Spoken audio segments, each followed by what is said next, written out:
Hoje dedicamos o Ler Mais, Ler Melhor à escritora Agostina Bessa Luís, que nasceu em Vilamiã, no concelho de Amarante, a 15 de outubro de 1922. Agostina Bessa Luís viveu durante a infância e a adolescência na região de Entre Douro e Minho e depois em Coimbra até 1948. A partir desta data fixou residência no Porto. Em 1950 estreou-se como romancista com a obra Mundo Fechado. 4 anos mais tarde, com o romance A Sibila, impõe-se como uma das vozes mais importantes da ficção portuguesa contemporânea.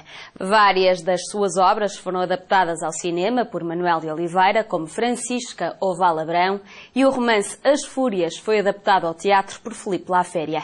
Agostina Bessa Luís escreveu mais de 40 romances, vários contos, teatro, ensaio e livros para crianças.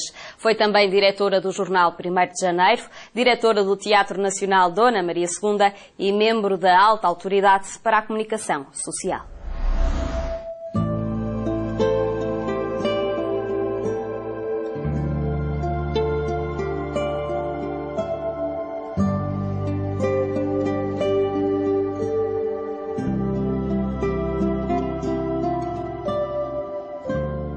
A Agostina Bessa Luís nasceu no início dos anos 20, em Vilamiã, uma freguesia, uma aldeia do concelho de Amarante, mas vive no Porto há muitos anos, sobretudo desde que casou com o advogado Dr. Alberto Luís. Tem uma filha, já tem 3 netos, tem vivido sempre no Porto. Tudo que eu te quero dar. A obra dela vai buscar as pessoas que ela conheceu, quer no meio onde nasceu, quer na cidade do Porto, vai transfigurá-las, vai criar universos romanescos apoiados nessa vivência que teve no meio rural e no meio citadino. A obra que ela lançou é A Sibila, que ainda hoje continua a ser uma das obras mais lidas e mais conhecidas de Agostina. A Sibila inaugura uma forma de narração que vai consagrar a escrita de Agostina. E essa forma de narração que a Sibila inaugura assenta sobretudo em 3 vetores. Primeiro, a importância do universo feminino.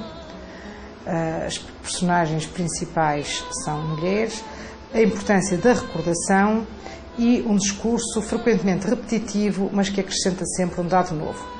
Acho que estes 3 vetores vão percorrer um pouco toda a obra da Agostina Bessa Luís, com cambiantes de uma obra para outra, com diferenças, com alguma evolução desde os anos 50, quando foi publicada a Sibila, até à atualidade, mas conserva-se a importância destas 3 características.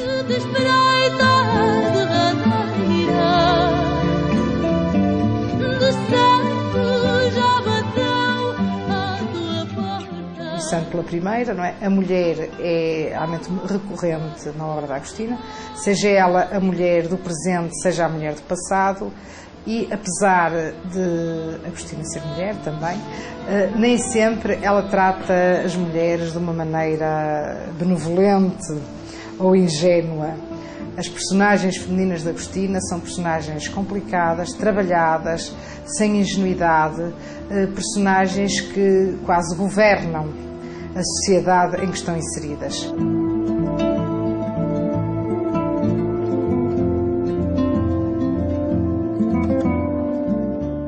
O outro ponto que eu falei era a importância da recordação, e já vou mais adiante falar em outras obras dela, onde isso se vê muito bem, mas logo em Sibila há uma espécie de discurso torrencial de personagem e dos narradores que vai buscar recordações, quer ao passado próximo, quer a um passado um pouco mais distante e que a personagem que está a contar conheceu porque lhe foi contado por mãe, avó, bisavó.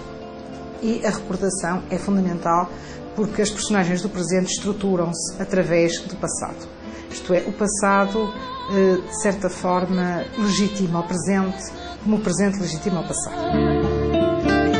De certo, não será só que resta.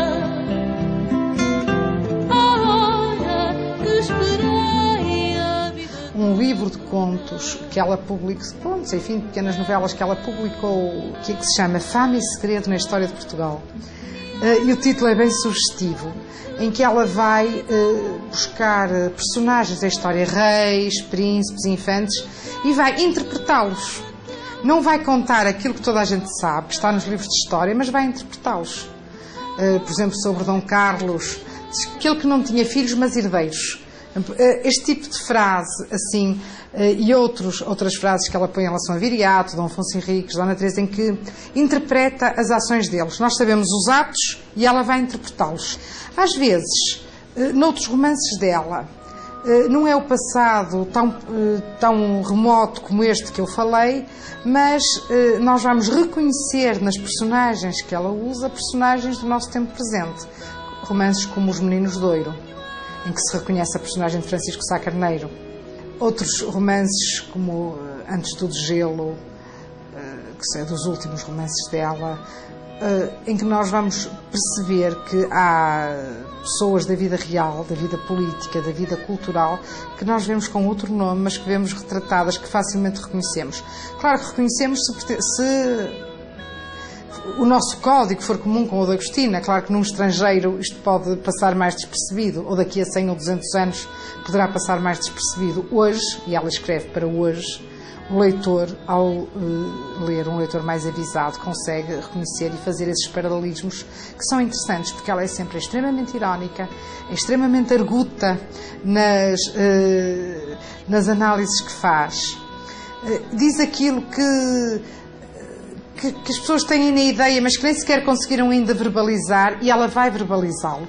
E vai verbalizá-lo usando muitas vezes uma técnica narrativa muito própria, que é o emprego das máximas. A história é uma ficção controlada, em que ela afirma coisas que nós, depois de começarmos a pensar nas afirmações, vemos como há um fundo de verdade.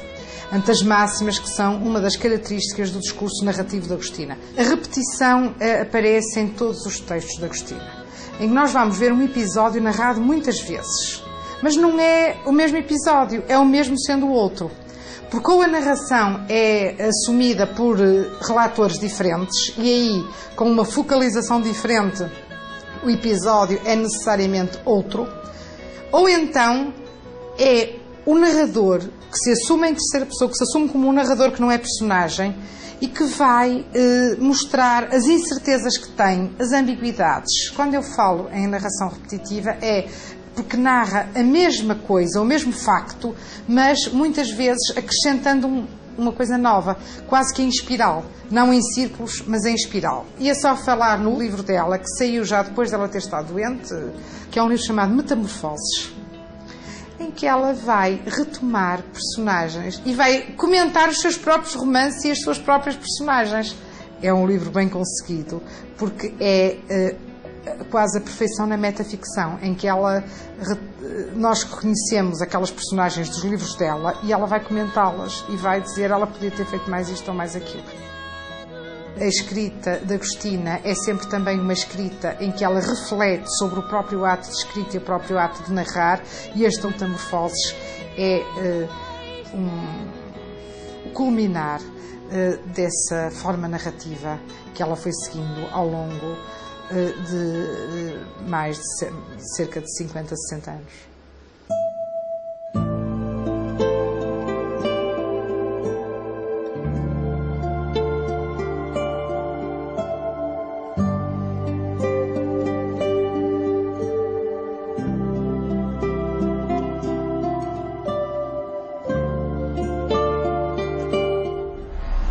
Descubra a obra de Agostina Bessa Luís. Leia mais e melhor. Até amanhã.